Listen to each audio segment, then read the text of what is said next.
Because understanding great literature is better than trying to read and understand yet another business book. On the Leadership Lessons from the Great Books podcast, we commit to reading, dissecting, and analyzing what we believe are the great books of the Western canon. You know, those books, from those authored by Jane Austen to plays authored by Shakespeare, and everything else in between, that you might have fallen asleep trying to read in high school. We do this for our listeners, the small business owner, the entrepreneur, the manager, or the civic leader who doesn't have the time to read, dissect, analyze, and even leverage insights from great literature to execute leadership best practices in the confusing and chaotic postmodern world we all now inhabit. Welcome to the restoration of the best of Western civilization here at the intersection of literature and leadership. Welcome to the Leadership Lessons from the Great Books podcast.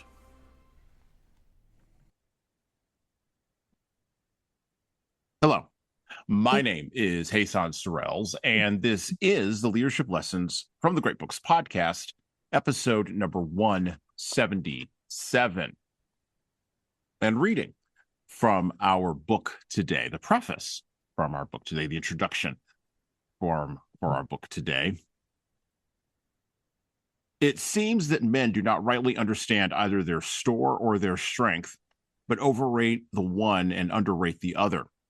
Hence, it follows that either from an extravagant estimate of the value of the arts which they possess, they seek no further, or else from too mean an estimate of their own powers, they spend their strength in small matters and never put it fairly to the trial in those which go to the main.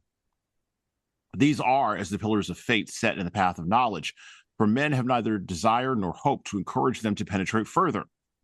And since opinion of store is one of the chief causes of want, and satisfaction with the present induces neglect of provision for the future, it becomes a thing not only useful, but absolutely necessary, that the excess of honor and admiration with which our existing stock of inventions is regarded be in the very entrance and threshold of the work, and that frankly and without circumlocution stripped off and men be duly warned not to exaggerate or make too much of them. For let a man look carefully into all that variety of books with which the arts and sciences abound, he will find everywhere endless repetitions of the same thing, varying in the method of treatment, but not new in substance, insomuch that the whole stock, numerous as it appears at first view, proves on examination to be but scanty. Now, Christians have known something for about the last 2,000 or so years, roughly, that apparently must be rediscovered once every generation in the West without fail, at least by the more secular and pagan-oriented believers among us. This knowledge isn't Gnostic, and this knowledge isn't secret. It's recognizable to anyone who has lived long enough and been surrounded by frustration, particularly with unmet goals, unquenched desires, and suppressed appetites. And what's worse is that Christians, if any of the secular-oriented folks around them were paying attention or maybe even giving them their due, have been providing the solution to all of the problems this knowledge creates, or this lack of knowledge creates, for at least the last 2,000 years as well. But, as John Wayne once infamously said, I think, my kids might have bought me a shirt with this on it, some people just can't be helped. The knowledge that Christians grasp loosely is now in our own time being rediscovered by very secular people, such as it was at the start of the Enlightenment project back at the 17th century. Last episode, which I would encourage you to go back and listen to, episode number 176, we read from Candide by Voltaire.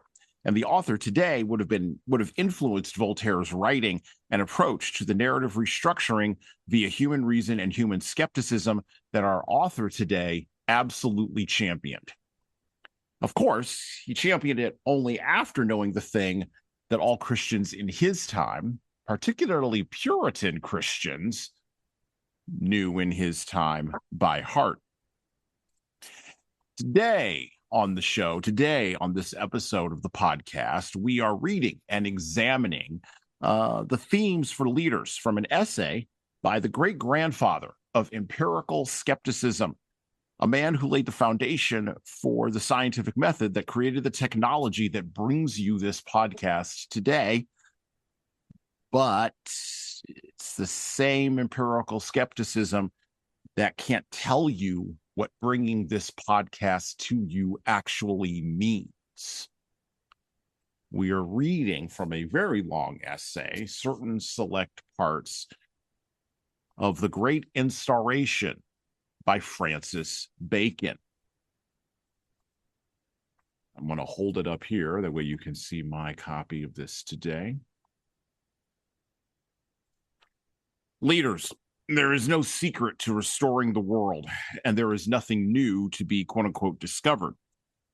In order to fix things for the future, in order to restore things for the future, I would assert we've got to go backwards, disciplining ourselves and doing the same hard work that those in the past committed to doing that got us here in the first place. And of course, anytime I talk about theological based works or works that touch on theology, or place where works maybe should have a theological bent, I have to invite my good friend and theological backstop, Brian Bagley, to the show. How you doing, Brian? I'm doing great. Thanks for having me, Jesan. How is your new year going? It's going well. We're staying busy with work and kiddos. I've got older kids. They're still in the house, and so as they are active in school and kind of becoming adults, things activities just you don't get fewer things to do. I'll put it to you that way. So no, but we're enjoying that season of life and staying busy with work. So yeah, doing well. How about yourself? I'm doing just as well as I could possibly be doing. We got a lot of we started off with a bang, because I still got young kids, living in my house. So larger age ranges than your children, but fewer children with larger age ranges. So it's a buddy of mine was joking with me about it the other day, and he said, it's like you're going from one developmental challenge to the next developmental challenge, and you have to like shift gears really quickly because the 20-year-old and the 9-year-old, while it looks like on the surface they have the same developmental challenges, they really don't. They things going on in a bunch of different places, and so you're constantly shifting and downshifting, and it's true, you are. Yes. Yeah, that is so true. So true. So let's dive in a little bit. Let's talk a little bit about Francis Bacon. And we covered a lot of him, and we talked a little bit about his background on our Shorts episode, which you should listen to before you listen to this episode. Shorts number, I believe it's 208, The Great Instauration and Francis Bacon. So we got to do a little bit about who he was as a philosopher, as a writer, and of course, and this is going to be where the main focus of our episode here today is going to be about, as a political and philosophical actor, really coming to his conclusions around scientific empiricism and natural philosophy that have laid the foundations for a lot of the things that we find ourselves in now in the United States of America overall, and in the West in general, over the last 300 and some odd years of the Enlightenment. And so we've covered a lot of that already. We covered a lot of that ground, but for the benefit of Brian, who I'm sure has not listened to that episode, and perhaps knew very little about Francis Bacon before I sort of accosted him vigorously about the Head and Shoulders with this book.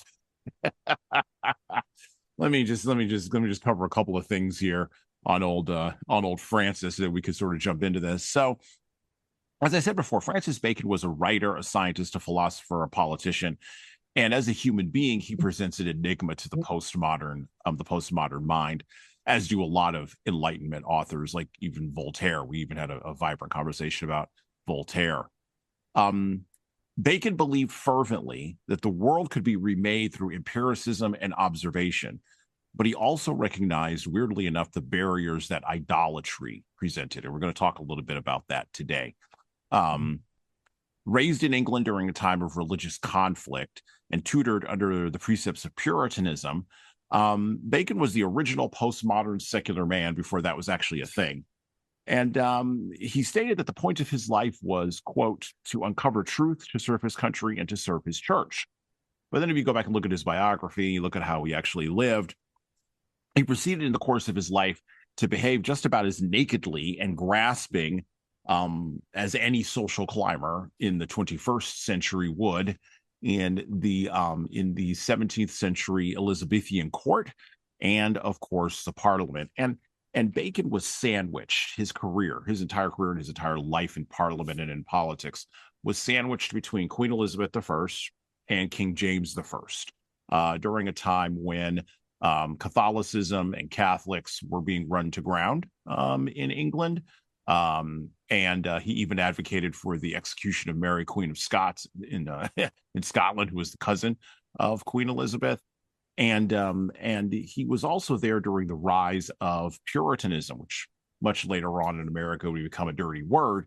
But he was there at the beginning of that, the beginning of the Protestant Revolution, and was educated into the principles of the Protestant Revolution. Just as later on, Voltaire would be educated in France by the Jesuits.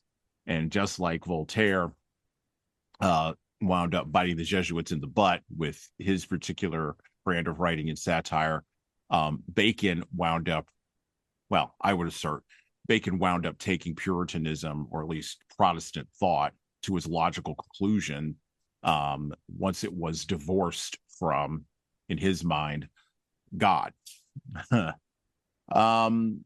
Now, where Bacon actually proved to be influential was not in the pursuit of empiricism in and of itself and in observation and service of the scientific method. Other folks would eventually take on that ground. Where he proves to be influential, though, for leaders, particularly in our time, almost exactly 400 years later, is in that he recognized precisely what the spiritual problems were that would prevent humans from attaining greater heights materially. And this is the kind of dichotomy that existed inside of Francis Bacon. If you look at his life from how he, like I said, was a grasping social climber in the court and in the Parliament, how he drifted from one position, no, not really drifted. He moved vigorously and I would say intentionally from one position to another, and really played the court like it tried to play the court and tried to play the Parliament like a chess game. And sometimes that worked, sometimes it didn't. All the way to his alleged homosexuality, which is also something very interesting about him, during a time when you could actually get killed for that in the West. He was an enigma of a man, and he's forgotten or confused with the writer, or I'm sorry, not the writer, the painter, Francis Bacon. And we forget that in spite of all of his dichotomies, and this is something I think that we're going to talk about today with Brian, with his theological background, the theology still mattered. And this is the thing, I think, one of the major things I think that we have to revisit if we are going to engage in any kind of restoration project for the West in general, and for America in particular, moving forward into our next, dare I say, golden age. So that lays the foundation for Francis Bacon. And Brian, I sent you a bunch of links, and I hope you had a chance to look at some of those. But What do you know about Bacon? What are your thoughts on this man? And I don't think you'd read The Great Instauration before I brought it up or even heard of it, but I hope you had a chance to take a look at it. Sometimes it's published, by the way, underneath the title of Novum Organum, because he wrote a bunch of different essays and he sort of cobbled them all together, and then they've been reordered and put together over the last 400 years. So my order and your order may not match, but what did you think of Bacon? What did you think of his essays? What did you think of his writing? You're a deep thinker in these theological areas. And of course, lay out the history of Puritanism for us, for those of us who don't know. Yeah. So I would just say that I hadn't delved too much into Bacon before you and I talked about it originally. The one thing that is interesting about his lifespan is that he was born in kind of the early, I believe it was the early 1500s, I thought something like that, and then was lived into the 16, maybe it was the mid 1500s or something. I don't know, but Yes, but it was January 1561. So he was born in okay, 1561, and he okay, died in 1626.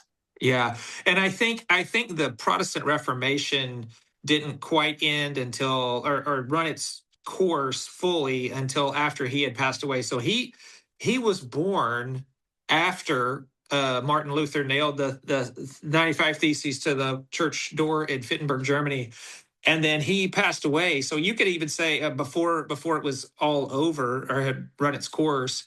So his whole life was spent in that development of Protestantism, and so um, it was not even fully developed by the time he had passed away. It wasn't done developing, and so what I find very interesting about this essay, The Great Instauration, is and again, not knowing much about him personally. Of course, I understand kind of a surface level about all the complexities and everything, but what struck me was the humility with which he wrote. Like he's talking about, hey, I want to propose this new way, but here are the limitations. And he talks about at one point, I think he said, human reason. He didn't say it this way, but he said human reason has its limits. There are limitations on what we can actually know and what reason can do.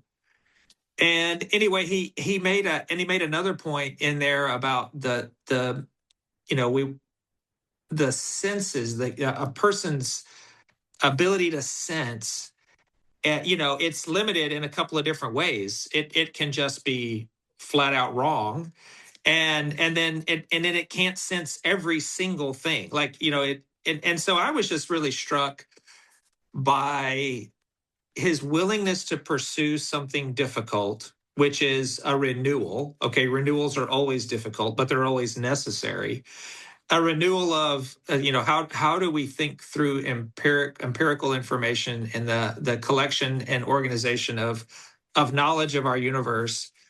But he did so with a warning and saying, hey, look, these pursuits have their limitations. And I think to kind of tie it all together for you, the Puritans, I think, were largely misunderstood in many ways by the modern mind. I think they were an attempt to try to ground the Enlightenment that was kind of, in a lot of ways, a loose cannon in some sense. It did some great things, but it took some excesses. I think the Puritans were, in a sense, trying to sort of reground the reality in Christian thought, in what is true, working from the assumption that Christian thought is true. And I was just struck by Bacon's humility, and I was one. I haven't studied it thoroughly enough, but I wonder if there's not a connection there, with Bacon trying to just say, hey, look, I want to start something new, but also want to just from the outset just say, hey, we face real limitations and we face pitfalls in this endeavor. Well, and he seemed to be a person who, as I've said before, he seemed to be a person that was full of contradictions, right? So, and it's interesting that you sort of grounded him in a particular historical moment, because he was writing about renewal during a time of chaos, during a time where and of course we don't have writings like we do on well, no, I'll frame it this way. The average English person, English peasant, okay, was not for lack of a better term tick-tocking out their objections to the queen or to the king. And even if that technology had existed, they would not have been allowed to tick-tock out their objections. Okay. we live in such a time, and I've said this in the previous episode too, we're talking about Voltaire and Candide and the Enlightenment. I fundamentally believe that America is the final argument on the Enlightenment. We're the place, we're the shores where, just as a philosophy, if you could take America as a philosophy, which, okay, but if you're going to take America as a philosophy, the United States of America as a philosophy, we're the philosophical end of the Enlightenment. Everything that comes afterward, either we are going to be philosophically the seed for the next thing, or it grinds out here and it's just done. It's over. And then whoever picks up that baton, whether it be the Chinese or the Russians or the Brazilians or the Saudi Arabians, or pick your poison here, they're not going to do it the way we did it, because they're going to start from a completely different set of historical assumptions that are not Enlightenment based. And so that will be a completely different thing. And I think there's some in my brain, there's some truth to that argument. Now, with that being said, if you go back and look at Bacon, and it's interesting that you brought up this idea. So Bacon looked at scientific experimentation as a way of glorifying God and fulfilling Scripture. He didn't think, or he didn't believe, as we do now as the postmodern folks, or postmodern, how many posts we're past it, I have no idea how many posts we are past modernity. But he would have been, I think, shocked to, just as I think Voltaire would have been shocked, but for different reasons. He would have been shocked in that we have to explain the assumption of a Christian grounding to people. Yes. He would have been shocked by this. Right. He assumed a Christian grounding even before he got to the Scripture, in spite of all of his personal failings, by the way, or his personal predilections, which is, of course, what we moderns focus on, because we think that then allows us to deconstruct Bacon, and then we can just throw him out with the bathwater like we've thrown out everything else. Right. When writing in a chaotic time, like the time between, like he was the Lord High Chancellor of England between 1617 and 1621. He was the Attorney General of England and Wales from 1613 to 1617. He served underneath James I. By the way, James I was the person who authorized the King James Bible. I presume he was somewhere floating around the edges of that project as well. I guess the question is, talk with us a little bit, because you said the modern mind doesn't understand Puritanism. Bring the modern mind, or the postmodern mind, or postmodern mind. Bring us back to the grounding in Puritanism. I'm going to ask you how that is going to help leaders, but bring us back to that grounding. Are you ready to elevate your leadership journey through exploring the wisdom of the ages?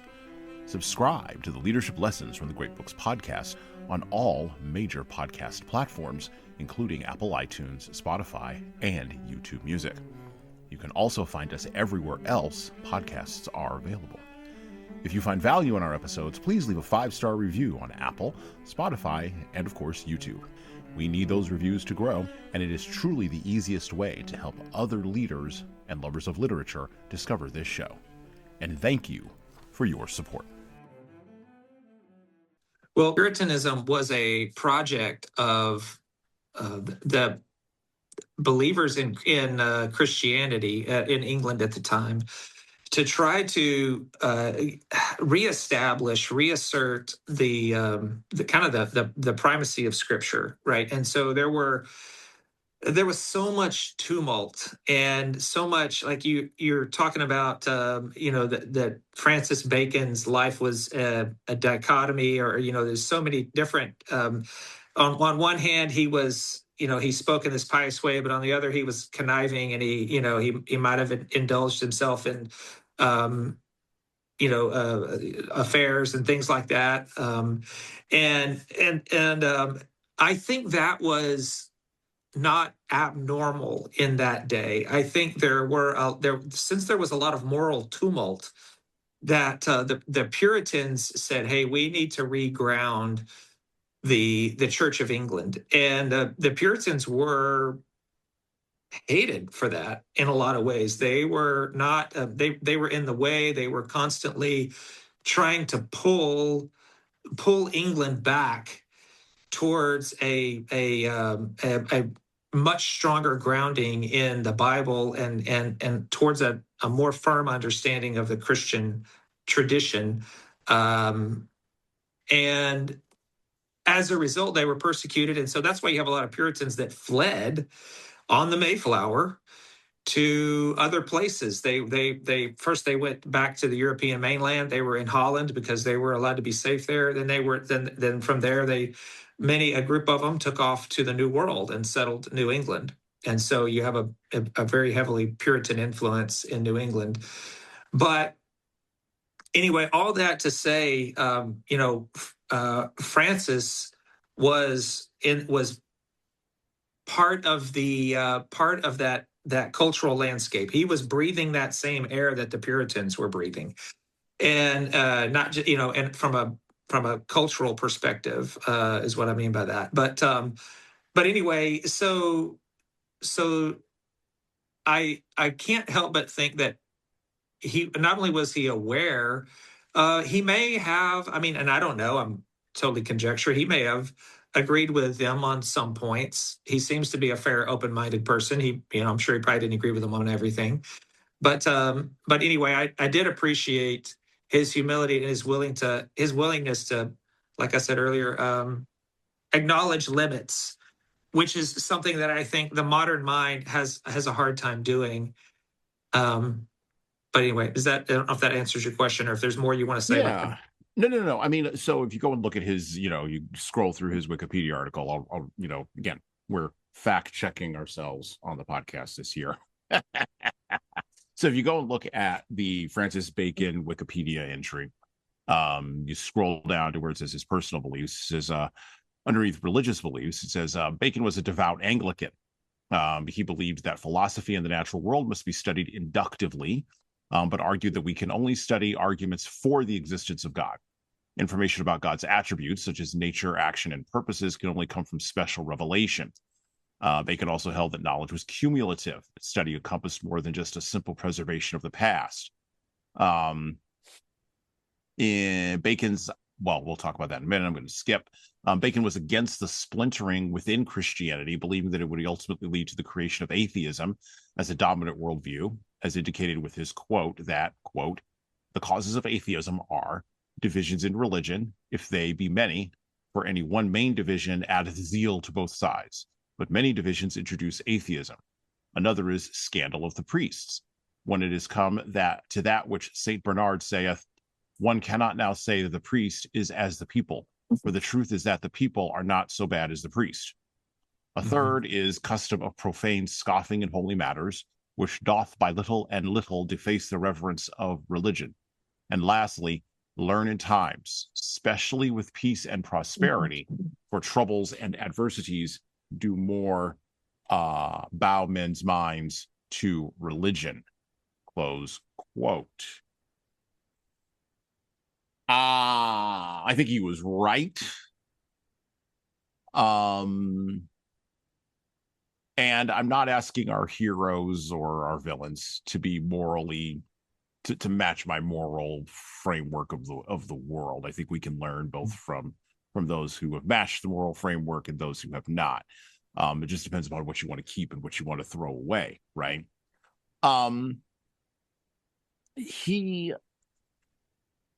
Well, okay, so I want to ask you a question here to sort of, and then we're going to kind of maybe take a turn and talk about his perception around idols, because I want to talk about that. I think that's a good framing for our time. When you think about Bacon, you mentioned humility, you mentioned regrounding reality during a time of chaos. We are in depending upon who you talk to, right? If you're among the people who are perpetually online, we are in an endless cycle of chaos, and we're going to be in a civil war shooting each other in the face in 10 minutes. Okay. And maybe not even 10 minutes from now, maybe we're already doing that. If you talk to people who are not perpetually online, who is everybody else, or for whom what is happening online is for them a sideshow and irrelevance and an irrelevancy to their real life. We're not anywhere close to a civil war, and there's just some wackadoos that just need to come along, and we'll eventually get the wackadoos to come along because there's always been wackadoos, and it's not going to be any different. Okay. I think both of those perspectives would agree that we are in a chaotic time. If we could transpose the spirit of Francis Bacon to here and now, which I think we can via the Great Instauration, what would Bacon tell both of those folks right now? What would he tell leaders? Because he'd be looking at leaders, because he had a what do you call it, a strain. He had a sense, he had an instinct for politics, right? So he would probably try to get involved in Trump's White House, and he would probably try to get involved in the Congress, because that's where he would understand, that spirit understands, the spirit of Francis Bacon understands that that's where things happen. What would that spirit, grounded in Puritanism, say to us now around regrounding reality for our chaotic times? Yeah, I think you hit the nail on the head earlier when you said that they would have that he would have a difficult time understanding that we're so far removed from a Christian understanding of the world. I think so. I think first he would want us to try to reclaim that and understand what that means exactly. So have you ever seen the movie? It's an old movie. I say old movie. That's not super old, but Gods and Generals. Have you seen that movie? Yeah. Mm-hmm. Okay. Yeah. Mm-hmm. So in that movie, what is so fascinating to me is the way that the characters talk to one another. They use very direct biblical language as just part of everyday speech. Mm-hmm. And I believe that movie was produced by Mr. Turner. I forget his first name. That he used to own CNN. Do you know what I'm talking about? Yes, we'll go ahead. Jane Fonda's husband. I can't remember who his name was, but yes, but he was not a Christian at all. But mm-hmm. It was very important to him that the dialogue capture accurately the Christian understanding of the world. And that was just, 160 years ago? It wasn't that long ago. Mm-hmm. And so in a relatively short amount of time, matter of fact, I believe it was in 1892, the late 1800s, there was a very famous court case, the United States versus the Holy Trinity. And it was a Supreme Court case, and the United States declared in a landmark ruling that the United States is a Christian nation. And then it went and cited pages and pages and pages of evidence to support that finding. And so I think by the time you get to, 100 years later, the American culture is largely secularized, divorced itself from that Christian understanding, and imposed sort of this neutral, all religions are the same. Freedom of religion became known as freedom from religion. In other words, we don't have to have any religion at all. I think for Francis, and for a lot of men of that age who had such a firm Christian understanding of the world, I think they would ask us, and it seemed like Francis said this in his writing, that when and maybe this gets to the point of idolatry that you're talking about earlier, is that every single person is religious. Like, we are hopelessly religious. Nobody can not worship something. So in other words, everyone is going to elevate some type of God to the point of worship, and we've kind of lost our way when we sort of declared this religiously neutral landscape, academically, everything else. We said, okay, hey, Islam, Christianity, Buddhism, atheism, it's anything goes. And you just pick what's best for you. Well, that in itself is a religious belief. And so to adhere to that is to adhere to a new religion. And so I think one of the things that Francis and those philosophers who had such a strong Christian understanding of the world would want us to kind of reclaim that, get back to that understanding of the world in a Christian way. So I just looked up Gods and Generals. That was a 2003 movie, so 23 years ago. It was directed by Ronald F. Maxwell. And yes, it was personally financed by Ted Turner. Ted Turner, that's his name. Yep, personally financed by Ted Turner. Ran over budget, and interestingly enough, here's the numbers because I'm a movie guy around the numbers. It had a budget of $56 million and the box office was $12.8 million. So that was back in the day, which you would call a disaster of epic proportions. And apparently both the director and one of the, or not the director, yes, the director and the author of the novel, Jeff Shara, both expressed displeasure at the theatrical edition of the film. And the poor returns, this is according to Wikipedia, forced Ted Turner to cancel Maxwell's planned adaptation of Shara's final Civil War novel, because apparently this guy wrote 3 of them, including Gettysburg, the last full measure. So the last full measure did not get made. So yeah, anyway, and apparently Shara wrote Gods and Generals, which Killer Angels. Yeah, Killer Angels, that's right. And then the last full measure. So yeah,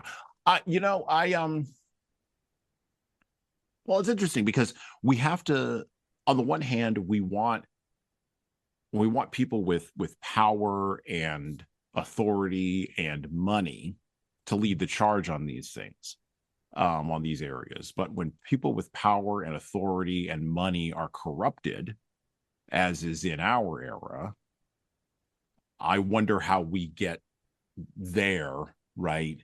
From here, and maybe one of the ways we get there is by confronting some of those idols. So let's you know that we have other ways for you to engage with this show, right? We have bonus episodes featuring interviews with interesting guests, working, thinking, and of course writing at the intersection of leadership and literature. We have shorter episodes, 15 minutes long now, relaunched for this season, featuring introductions of our books and the background of our featured authors, from Augustine to Jane Austen and Ernest Hemingway to Joan Didion. So, listen, subscribe, and check out those other formats, and tell all your friends in leadership and literature about this show. Let's pick up with Francis Bacon's essay. We're going to move away from the preface, and we're going to go into the sections called the idols of the mind. So the way that this is divided up, at least in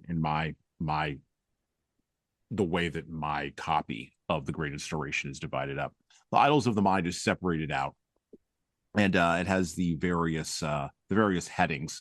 And so it starts with 38. Ryan goes 38, 39. The different headings go down. And so we're going to start off here with 38. Well, we're going to read a few of these just to kind of get a flavor of what Bacon is talking about here. And I quote, "The idols and false notions which are now in possession of the human understanding and have taken deep root therein, not only so beset men's minds that truth can hardly find entrance, but even after entrance obtained, they will gain in the very instauration of the sciences meet and trouble us, unless men, being forewarned of the danger, fortify themselves as far as may be against their assaults. There are 4 classes of idols which beset men's minds. To these, for distinction's sake, I have assigned names, calling the first class idols of the tribe, the second idols of the cave, the third idols of the marketplace, the fourth idols of the theater. The formation of ideas and axioms by true induction is no doubt the proper remedy to be applied for the keeping off and clearing away of idols. To point them out, however, is of great use, for the doctrine of idols is to the interpretation of nature what the doctrine of the refutation of sophisms is to common logic. The idols of the tribe have their foundation in human nature itself and in the tribe or race of men. For it is a false assertion that the sense of man is the measure of things. On the contrary, all perceptions, as well as of the sense of the mind, sense as of the mind, are according to the measure of the individual and not according to the measure of the universe. And the human understanding is like a false mirror, which, receiving rays irregularly, distorts and discolors the nature of things by mingling its own nature with it. By the way, pause for just a second. I absolutely agree with that. that is a stellar examination of the idols of the tribe. I'm going to ask Brian. Actually, something I did not put in our notes here for today, but I'm going to ask Brian. So I'm going to tee this up right now. The challenges that we are currently having in Christianity that I'm seeing rising on the Christian right around ethnos, in particular, coming out of anti-Semitism, which I suspected this was where this was going to go, but saw something this weekend that I want to get your commentary on. Back to the book. The idols of the cave are the idols of the individual man. For every one, besides the errors common to human nature in general, has a cave or den of his own, which refracts and discolors the light of nature, owing either to his own proper and peculiar nature, or to his education and conversation with others, or to the reading of books, and the authority of those whom he esteems and admires, or to the differences of impressions, accordingly as they take place in a mind preoccupied and predisposed, or in a mind indifferent and settled, or the like. So that the spirit of man, according as it is meted out to different individuals, is in fact a thing variable and full of perturbation, and governed as it were by chance. Whence it was well observed by Heraclitus that men look for sciences in their own lesser worlds and not in the greater or common world. So I'm going to tee up those two right there first, because I want to talk about some of the idols of our secular age. So Bacon lists those four idols, right? Those idols of the mind, which in our time we might call secular beliefs, right? The idols of the tribe, the idols of cave, the idols of the marketplace, the idols of the theater. And in our time, I think, and I wrote this in notes in my book, these idols manifest themselves as personal and social identity. That's idols of the tribe. Individual hedonistic freedom. That's idols of the cave. Vagueness and sheer incompetence in our language. That's idols of the marketplace. And of course, propaganda and entertainment in media, social and otherwise. That's idols of the theater. And in the 21st century, we have become 26 years now into the 21st century, we've become increasingly weary of these idols because the worship that they demand has judged us and has found us wanting, because ultimately we are judging ourselves and our judgments are always harsh. Now, we're recording this right around the time of civic social strife in Minneapolis, and you can go Google that if you want to find out more about that. I'm not going to address that specifically, only because it serves as a current flashpoint in our cultural moment of chaos that reflects the power of these idols. And so let's start off with this.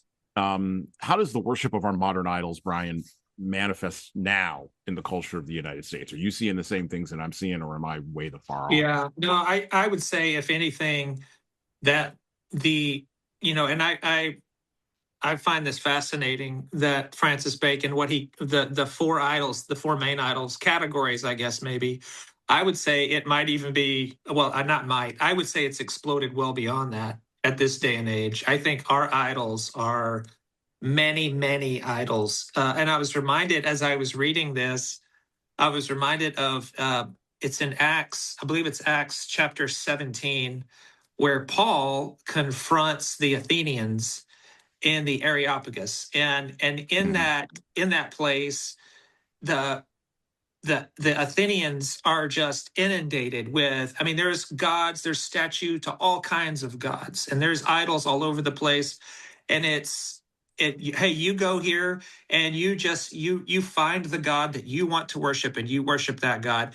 And if there's no God here that suits your fancy, we have one over here called the unknown God, and you can just go over here and that way we got you covered. We got Heinz 57 sauce of religious preferences. And I think, what's interesting about our day is we have a cascade of religious preferences, right? I mean, and that itself kind of becomes it in a way that becomes the dominant religion of the day is the cascade of religious preferences. And so I think to establish like what is like getting back to, okay, what is truth? What is actually true? And it's not the freedom to have a religion is important, but I think what we're starting to discover is that what's more important than the freedom to have a religion is actually having the correct religion, and that not all of your religious preferences are equal, right? And in fact, some are true and some are false. And so getting back to what I think all of the Christian writers or these, what I'm going to call them Christian thinkers, even though they may or may not have been Christian, who knows? But like Sir Francis Bacon was clearly operating from a Christian worldview. Like he understood the medieval structure of the world, like all of those things, those were profoundly Christian. And that gave them the framework from which they could reintroduce the idea of dominion. When you think about like in the Old Testament, what did God tell human beings to do in the Old Testament? In Genesis chapter 1, he said do two things. He said God creates the world and he puts man in the garden. He says multiply and fill the earth. And then the second thing is have dominion over it. In other words, I've given you the tools. I've given you this creation. You're my stewards. Rule it and make something beautiful out of it. And so I think, and he even Bacon, he actually references the creation story in here. I believe it's in the preface somewhere. Mm-hmm. And he assumes that mantle, okay, of dominion. It's almost like he's saying, I'm assuming that role of dominion by introducing reintroducing maybe even I guess we can talk about that, but this concept of, hey, let's ask questions and begin to explore and take the dominion that was charged to us by our Creator, by the one who made us. And I don't think if you don't have a Christian understanding of the world, you're not going to be able to receive that dominion mandate. Because, I mean, in so much of our secular minds, human beings aren't the solution, they're the problem. I mean, think about, especially if think about all the climate hysteria. I mean, the human beings are the scourge of the earth. If we weren't here, this place would be, just a hunky dory, but that's not true in any stretch of the imagination. There's actually an old story, kind of a humorous anecdote that, so there was Charles Wesley was a Methodist preacher in England, and he was going around. He was an itinerant preacher, and he would travel around and visit different estates, and he would preach at different places while he was riding around on his itinerant journeys.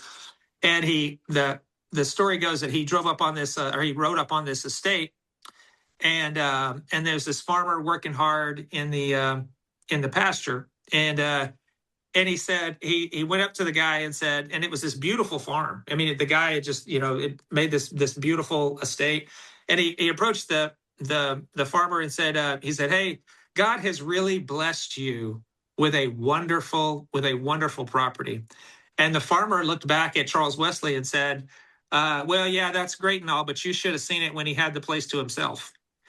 And he's getting at the fact that, yeah, that's right. It is beautiful, but it's beautiful because I put in the work. Yeah, God gave it to me, but he gave me the talents and the abilities. But but I employed those, and we turned it into something beautiful. And I think that's kind of what Bacon is getting at. He's like, hey, grounded in Christianity, grounded in the Christian understanding. Let's explore some things. Let's try to renew and recapture this dominion mandate. So in recapturing the dominion mandate, I want to pull up the reference to Acts that you made. So that was Acts 17, Acts 17:16. Yep. And I'll read from that because I think it's worthwhile. We're also going to read from another piece of scripture in this podcast as well, because I want to talk about Nehemiah here, because I think that's an important point to get to when we talk about what to do, how to get to restoration. But Acts 17:16 through 22, while Paul was waiting for them in Athens, he was greatly distressed to see that the city was full of idols. So he reasoned in the synagogue with both Jews and God-fearing Greeks, as well as in the marketplace day by day with those who happened to be there. A group of Epicurean and Stoic philosophers began to debate with him. Some of them asked, "What is this babbler trying to say?"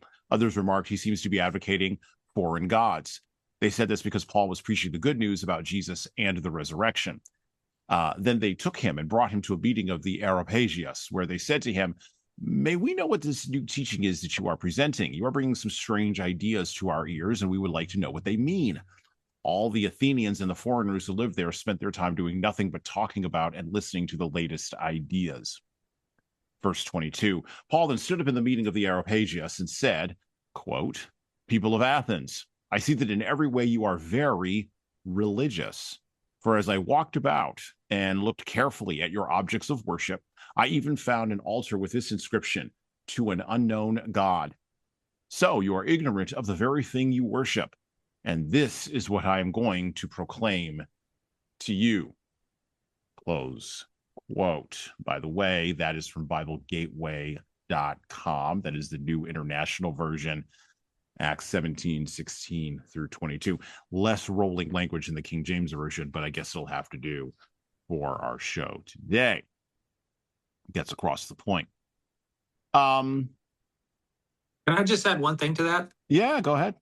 Yeah. So what's interesting to me is I've been doing some reading, and there's it talks about the rise of I've been doing reading. I'm sorry, I've been doing reading about the rise of spirituality and religion in America recently in the last 10 years or so, and I think it's worth pointing out that just because you're religious does not mean that you're right. And so, in other words, the type of religion matters. And just like in the Areopagus, there were many types of religion, but only one of them was true.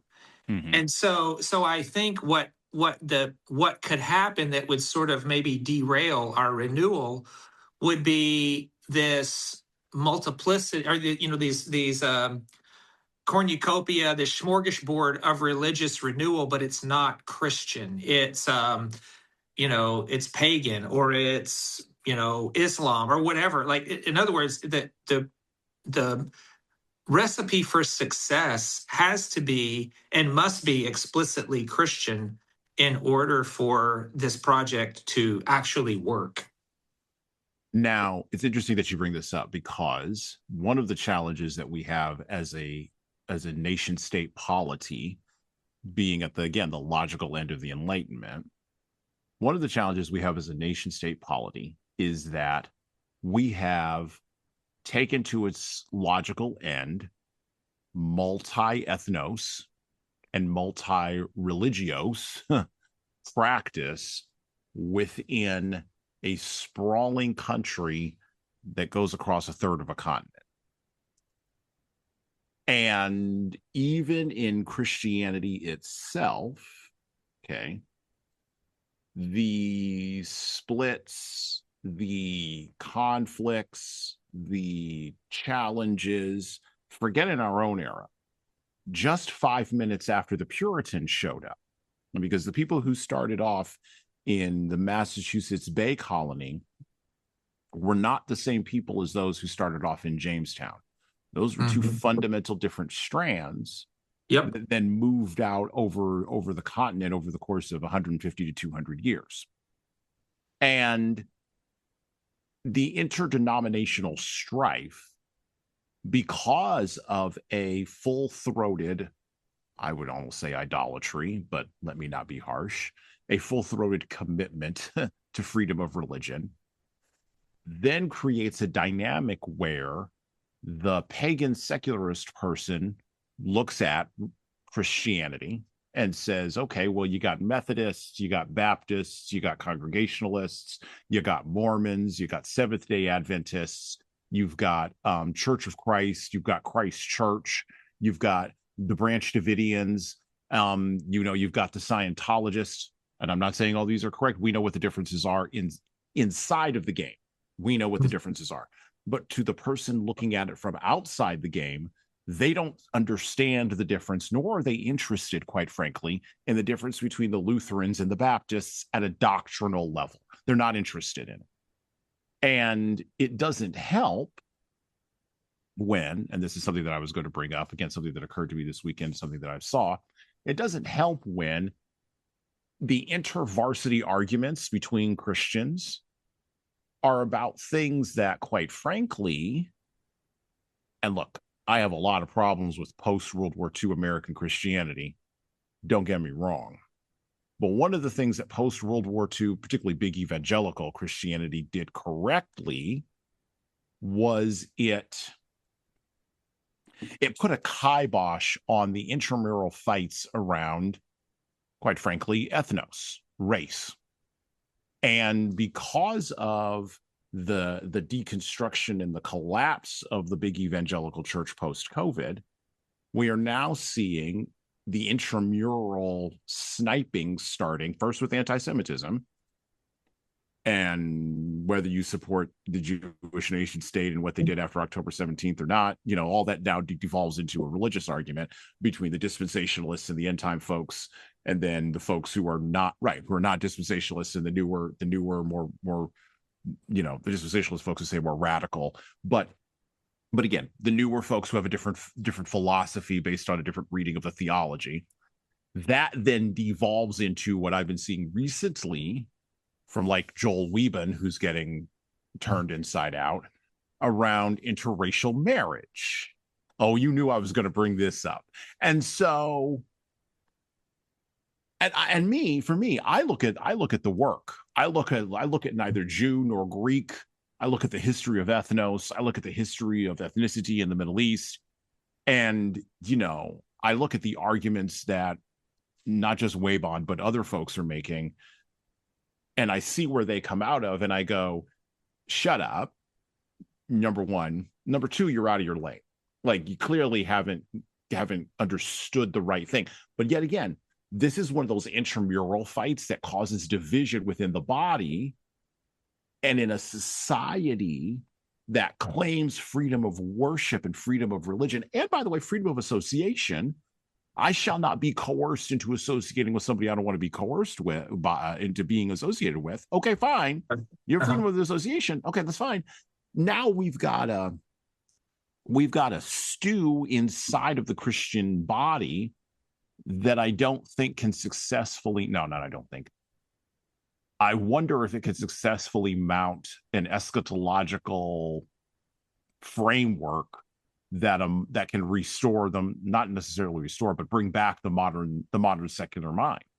And I'm not saying that everybody needs to get on the same page. I'm not even saying that like big evangelical same page is the way to go.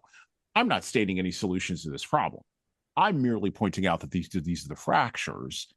And my challenge question to you is, if I'm on the outside looking at this and I don't even understand the thing from the beginning, all of this just seems like more of the same from what I'm already coming out of. So why would I jump over to that? I'm already comfortable with the thing I got. Oh, and I don't have to get up on Sunday. I can have mimosas. Yeah. Well, to that, I would just say, and there's a lot in there. I threw a lot in there. Now there's several layers. There's several layers of things there, but back to the original point of somebody on the outside looking in, and there's so many differences. You may not be interested in the differences, but the differences are interested in you. And you will be impacted by those differences. And so I think I think for someone who's on the outside, um, I think you should make I Francis Bacon, okay, for all his faults, at least he seems like he's making a good faith effort to exercise humility and to try to figure this thing out, okay, in not a prideful way. And so here would be my challenge. Here would be my ask to unbelievers out there, to say, hey, yeah, there is truth that is out there, and you owe it to yourself and to your society to do your best to come to an honest, and thoughtful and nuanced understanding of reality as it exists, and not to bring your own. We all have our own biases, we all have our own presuppositions. I got that. That's part of it. But we have to also come at it with the humility that maybe I don't have it right. Maybe there's something I'm missing, and what is it? And I think Christians, to our credit, and to having lived in negative world for so long, where you go to a university and you say you're a Christian, and you, oh, God forbid, believe the Genesis account of creation, laughed out of science class, right? Like, having had to endure that level of scrutiny, mockery, all of that, we had to spend a lot of time understanding the secular mind, and understanding the atheist arguments, and understanding evolution, and why the evolutionists believe what they believe. And so I would say, out of necessity, I think the secularists have to do the same thing. They have to apply this, and they haven't had to. They haven't had to. Yeah. And now they have to, and you should. And what I would say is, approach it with humility, with understanding. Maybe I'm not right about everything. And that's something that I've had to say about many, many things. To the point about the ethnos, I think what's interesting when you brought that up, I would say that we, of course, you're familiar with the concept. You and I have talked a lot at length about the fourth turning, and the four turns. And so, in a period of unraveling, there's going to be chaos. And so what I would say about the what's important to understand from a Christian perspective about the ethnos, okay, is that, a lot of people want to attribute culture to race. And I would say that's not true. Now, that's not to say that ethnicities don't take on particular, cultures, or tendencies, or something like that. But culture is it's not tied to the melanin, the color of your melanin, or your facial structure. That has nothing to do with culture. Culture has everything to do with religion. Everything to do with religion. So culture is downstream from religion. Religion is the headwaters. Okay, whatever your religious beliefs are, that forms the headwaters of your existence. And from your religion flows your culture. And from your culture flows your politics, forms your family formation, forms everything else. And so if you want to critique some ethnicity's culture, it's not to critique their skin color, or their facial structures, or the geography of where they came from, or where they're found. What you're critiquing is their religion. I mean, everybody says Christianity is a white man's religion. It's only the white man's religion because it took root in Europe. Europe was profoundly pagan. Europe was just as godless as any other place on the face of the earth. And so the fact that Christian society took root in Europe has nothing to do with skin color. It just has to do with the providence of God. And, oh, by the way, the providence of God is that all nations would come to know him. That's not to say that all nations would become European. That's not what that says at all. It just says that all nations would become Christian. And so there should be some similarities. We would think that if everyone has a Christian understanding of the world, of creation, of their own human anthropology, that certain things would follow, that would be kind of basic to every society. And but would there be variations within those cultures? Of course there would be. But the basic the basic bones would be the same, right? Christ died for sinners, right? We are all sinners in need of a savior, right? I mean, all of these basic presuppositions would be the same. Now, how would they play out in certain instances? You know, like you mentioned, Methodist, Presbyterian, Baptist, all these things. Okay, there may be some differences in understanding the more nuanced portions of our faith, but we can all agree on the Apostles' Creed. Okay, that's what defines a Christian church. Can you accept the Apostles' Creed? Can you accept the Nicene Creed? Those have been the historic standards by which Christian churches have been marked. And then from there, people can they can read about the ordinance of baptism in a different way, right? Are infants baptized or are believers baptized? But there are certain non-essentials, okay, that would mark every Christian culture, regardless of skin color, ethnos. And if you think about where did the ethnicities come from? Ethnicities came about at the Tower of Babel. And the reasons that the ethnicities came about was because when mankind was joined together in defiance against God, when man raised his fist and said, I'm going to build a tower to heaven, I'm going to reach out to God on my terms, the human race was on the verge of destruction. They were on the verge of destroying themselves. And God, in his mercy, struck them with language and confusion, struck them so that they couldn't understand one another. They couldn't conspire anymore to bring about their own annihilation. In other words, God saved them by creating the nations. And then in the Gospels, right at the end, he says, "Go into all the nations, baptizing them, making them, making them basically Christians who would follow me." And if you look at in Acts, I believe it's Acts chapter 2, where the Bible talks about the day of Pentecost, that is a reversal of the Tower of Babel. So now all of a sudden, people are hearing the gospel in their own tongue and they're asking themselves, how is it that we're able to communicate with one another? How is it that all of a sudden we understand this story in our own language in this place, the temple, and it's the Spirit of God enabling the nations to understand the message of Christ and the message of which ultimately brings about peace amongst the nations. So I would just say to anyone on the outside who maybe hasn't taken an interest, maybe because you haven't had to, maybe because just lack of interest, I don't know, maybe you just don't see the point.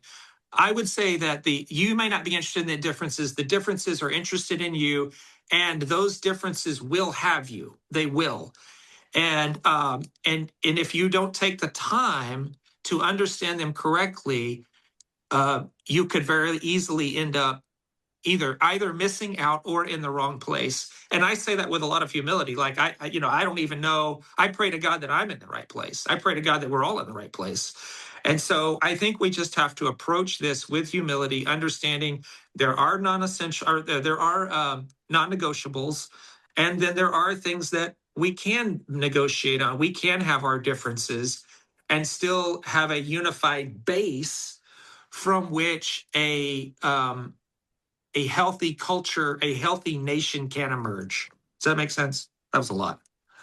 Yeah, no, that was good. That again, that rolls us back into the book, back into the Great Instauration by Francis Bacon. this allows us to pick up, because I want to pick up something else that Brian has brought up, because the question now becomes, what do we do in order to get there? Which way Western man, like that meme that shows up occasionally sometimes. So back to the book, back to the Great Instauration. I'm going to pick up with, I believe it is 53. We're going to read 53, 54, 55, little snippets. I think he would have really liked Twitter, by the way, or maybe Substack. Actually, Francis Bacon strikes me as more of a Substack guy than a Twitter guy. Yep. All right. Speaking of idols, and I quote, "There are also idols formed by the intercourse and association of men with each other, which I call the idols of the marketplace, on account of the commerce and consort of men there. For it is by discourse that men associate, and words are imposed according to the apprehension of the vulgar. And therefore the ill and unfit choices of words wonderfully obstructs the understanding. Nor do the definitions or explanations wherewith, in some things learned men are wont to guard and defend themselves, by any means set the matter right. But words plainly force and overrule the understanding, and throw into all confusion, and lead men away into numberless empty controversies and idle fancies." 53, that's 53. 54. "Lastly, there are idols which have immigrated into men's minds from the various dogmas of philosophies, and also from wrong laws of demonstration. These I call idols of the theater, because in my judgment, all the received systems are but so many stage plays, representing worlds of their own creation after an unreal and scenic fashion. Nor is it only of the systems now in vogue, or only of the ancient sects and philosophies that I speak, for many more plays of the same kind may yet be composed and in like artificial manner set forth, seeing that errors the most widely different have nevertheless causes for the most part alike.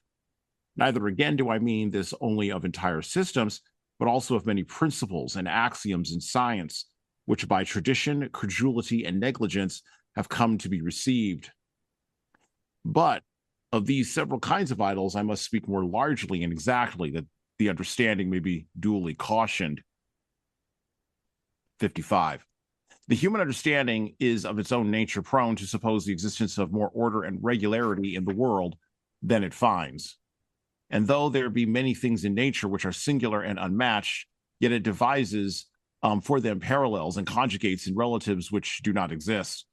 Hence the fiction that all celestial bodies move in perfect circles, spirals and dragons being, except in name, utterly rejected. Hence, too, the element of fire with its orb is brought in to make up the square with the other three which the sense perceives. Hence, also, is the ratio of density of the so-called elements is arbitrarily fixed at 10 to 1, and so on of other dreams. And these fancies affect not dogmas only, but simple notions also." And then this, from 56, "The human understanding, when it has once adopted an opinion, either as being the received opinion or as being agreeable to itself, draws all things else to support and agree with it. And though there be a greater number and weight of instances to be found on the other side, yet these it either neglects and despises, or else by some distinction sets aside and rejects, in order that by this great and pernicious predetermination, the authority of its former conclusions may remain inviolate. And therefore, it was a good answer that was made by one who they showed him hanging in a temple a picture of those who had paid their vows as having escaped shipwreck, and would have him say whether he did not now acknowledge the power of the gods. 'Aye,' asked he again, 'but where are they painted that were drowned after their vows?' And such is the way of all superstition, whether in astrology, dreams, omens, divine judgments, or the like, wherein men, having delight in such vanities, mark the events where they are fulfilled, but where they fail, though this happen much oftener, neglect and pass them by. But with far more subtlety does this mischief insinuate itself into philosophy and the sciences." Francis Bacon talking about cognitive dissonance and cognitive biases long before 20th century psychology got a hold of it, proving, of course, that there is no new thing under the sun. Yep. I want to take a turn here. I want to talk about a little bit about what we're going to do as we sort of round a corner towards the end of our project here today, the end of our book today, talking about restoration. There's an idea from 2 Chronicles 34:7. So Israel had a king, several kings, and they all fell into idolatry. And eventually they had a good king named Josiah. And in 2 Chronicles 34:7, the good king Josiah was noted as having taken this action, which I'm about to describe, upon becoming an adult and ruling over the folks in Judah. And I quote, "And when he had broken down the altars and the groves, and had beaten the graven images into powder, and cut down all the idols throughout all the land of Israel, he returned to Jerusalem." Close quote. That's 2 Chronicles 34:7 KJV. There is not yet a quote-unquote good King Josiah on the political horizon of America. But the groundwork, and I think this is what we were just talking about in that last section, the groundwork is being laid for that person's coming, I believe. A tidal wave of idol breaking with youth and vigor will accomplish what old age and weariness cannot. But waiting for the appearance of a savior before doing the work yourself is a foolhardy waste of time. And leaders owe it to their followers to gird their loins for the upcoming work. By the way, doing the work without the benefit of the Holy Spirit. Brian referenced Acts, that's Acts 2, 1 through 13, which I believe fundamentally, if you read the Bible, is fundamentally the third entry of the Spirit of God into the world. And we'll just leave that at that. I think the first entry came in with creation. The second entry comes in the manifest body of Jesus, and his life, death, and resurrection. And then the third entry comes in with the Holy Spirit coming in at Pentecost. By the way, if you don't believe me, if you go back and look historically at what happened after Pentecost, the Roman Empire fell. It took a little while, but this was the start of something interesting happening that has wound up with all of us here. At a practical level, so let's move this out of theory and theology, and let's move this to practicality and more pragmatism, right, Brian? So at a practical level, if I'm a leader in my home, or I'm a leader in the civic world, or I'm a leader at work, right? And I've read a little Francis Bacon. Maybe I've taken the time to actually treat Christianity seriously. Maybe I don't necessarily believe it, but I've decided to treat it seriously. And I'm being moved to do something about the idols I see around me, either in my home, my community, or in my work. Now, the idols that we worship in our time are not physical and material, although you could say the phones is probably the material essence of the temple the Greeks were worshiping at, that Paul showed up at. You can maybe make that parallel. But how do we begin to tear down the idols in the groves, the psychological idols in the groves? And by the way, I think people like Jordan Peterson are doing some of this work. I think people who are questioning the shibboleths of modern society, like Doug Wilson, are doing some of this work. I think the tearing down process, or at least the beginnings of the tearing down of the idols process has started, but there's so many idols, it's like whack-a-mole. And I'm phrasing this question from the perspective of a person who's not Jordan Peterson. I don't have a platform. I'm not Doug Wilson. I didn't spend 50 years, building a church. I'm not that guy. I just am the precinct chair of my local political party in my community. I'm just the small business owner who has 2 gas stations. I'm just the person who's trying to show up and be a good coach at my kid's soccer game, and I'm surrounded by all these wackadoo parents, or maybe not wackadoo, maybe they're fine parents, but I see, because I'm coaching their kids, I see the effect of the idols, the psychological, spiritual, and philosophical idols in their lives. This is very much a pastoral question. So how do you advise a leader who wants to begin to sort of cut down the sun statues that are the spiritual groves in our time? Order my latest book, 12 Rules for Leaders, The Foundation of Intentional Leadership, co-written with Bradley Madigan. This book offers insights, ideas, and presents a framework for addressing the most pressing leadership challenges in the postmodern leadership landscape we are navigating today. Pick up the paperback, hardcover, or ebook everywhere you buy books, and leave a review on Amazon. And thanks. Yeah, I think it begins in our own hearts, and we have to realize that we are blind to our own idols. That we all, like I said earlier, we're all prone to worship something, and even the most pious hearts, okay, out there, and I mean that in a generous, kind way. What I'm saying is, even the best of us can be prone to mistakes and to believe or say things that are not true, or we can be misled. Even good people, I say good people, and I'm saying that as if, in reality, what I'm trying to say is none of us are good. Okay. Even, regardless of what we might think, is that our hearts, the scripture tells us that our hearts are deceitful and desperately wicked, just in nature. And so, in order to, we're not even capable of truly recognizing the own idolatry that we have in our own hearts. And so I think the Psalms are instructive in how to begin. Where do we start? And I believe it's Psalm. I believe it's Psalm 139. It's either Psalm 139 or 137. The psalmist, David is calling out to God, and he's saying, Lord, search my heart and try me and see if there's any unclean way in me, and lead me in the way everlasting. In other words, there's a humility involved in David, and David was one of Israel's godly kings. You mentioned Josiah earlier. David was one of the godly kings as well, and he was actually referred to by God as a man after my own heart, a man after God's own heart is how the scripture refers to him. And so this idea that and even the prophet Isaiah says, all we like sheep have gone astray, we've turned everyone to his own way.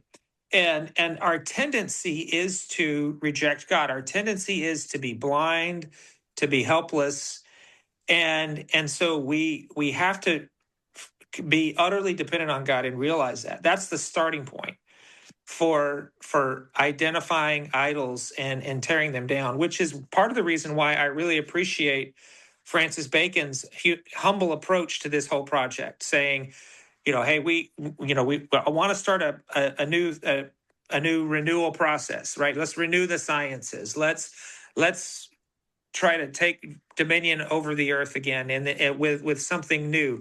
But he approaches it with a lot of humility, with recognizing his past and trying to build on the shoulders of the spiritual giants before him. So I think that's where it starts. All right, folks. So we actually just lost Brian there. And we'll be inviting him back in a future episode of the Leadership Lessons from the Great Books podcast. But wanted to wrap up today's show by wrapping up with The Great Instauration by Francis Bacon. So I'm going to pick up here in the book, and we're going to round the corner and close our show today. And I quote from The Great Instauration, the preface: "For my own part, at least, in obedience to the everlasting love of truth, I have committed myself to the uncertainties and difficulties and solitudes of the ways, and relying on the divine assistance, have upheld my mind, both against the shocks and embattled ranks of opinion, and against my own private and inward hesitations and scruples, and against the fogs and clouds of nature and the phantoms flitting about on every side, in the hope of providing at least, or at last, for the present and future generations' guidance more faithful and secure. Wherein, if I have made any progress, the way has been opened to me by no other means than the true and legitimate humiliation of the human spirit.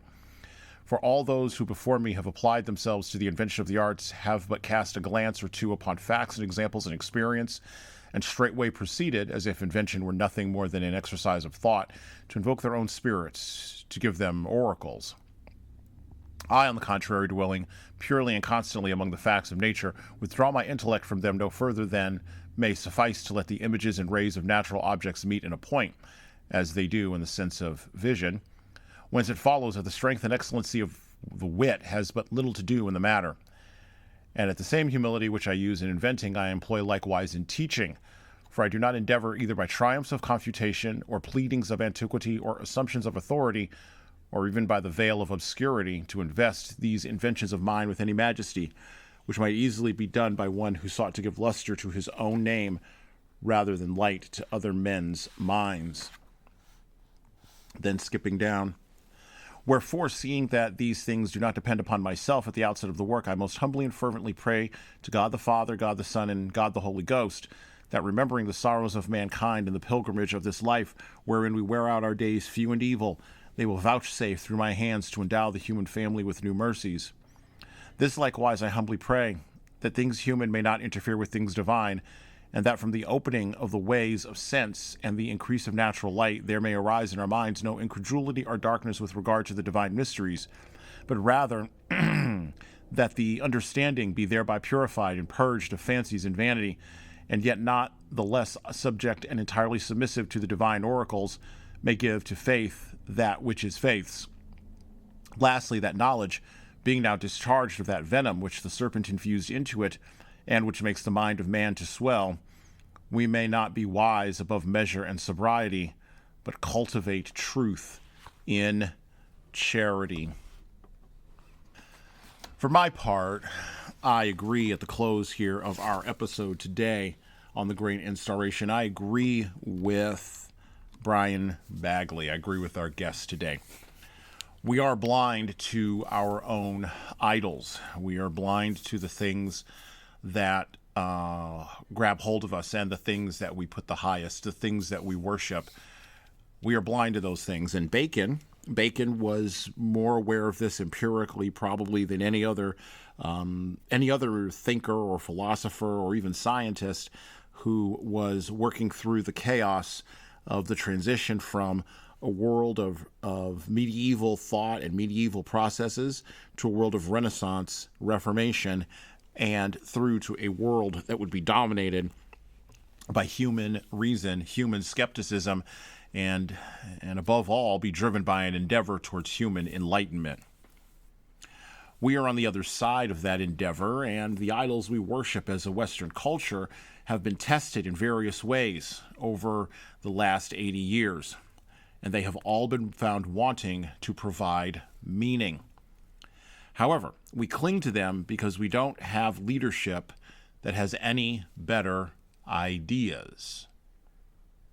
We don't have any leadership that has any better ideas than rampant consumerism, more marketing and propaganda, more entertainment, more media driving behavior, and of course, more use of slovenly language. We don't have leadership that has any better ideas than putting CCTV cameras on every single street corner and AI inside of every single device that you have to monitor your clicks and, of course, control your behavior. Before the husk of historical Christianity is completely sucked dry in the West, though, there needs to be a restoration project that begins by first pointing out the ideas, approaches, and opinions that don't produce optimal outcomes, and then, second, rejects those ideas, approaches, and opinions and proposes new solutions and new ideas. This is why, while Christian nationalism might be scary sounding to people with a secular or culturally Christian mindset, at least it's a proposed solution. No more banging about the problems. We do need solutions and we do need new ideas, but we also need to appropriately position the people who have given us the ideas that have led to so much trouble. We talked about Voltaire, and this episode, we're talking about Francis Bacon, but we've covered Nietzsche on this podcast, and we've talked about Derrida, Kant, we've talked about Rousseau. These men of the Enlightenment, these philosopher thinkers, Marx, Lenin, We've talked about these individuals, Freud, Jung, and what we have noted is that all of these people who were people who, believed in the primacy of ideas rather than products, believed in the primacy of thoughts rather than the primacy of actions, and whose words were taken by others and then led to the building out of utopian schemes that didn't work. These men, we almost never look at their lives. We almost never look at how they actually lived, what they actually did.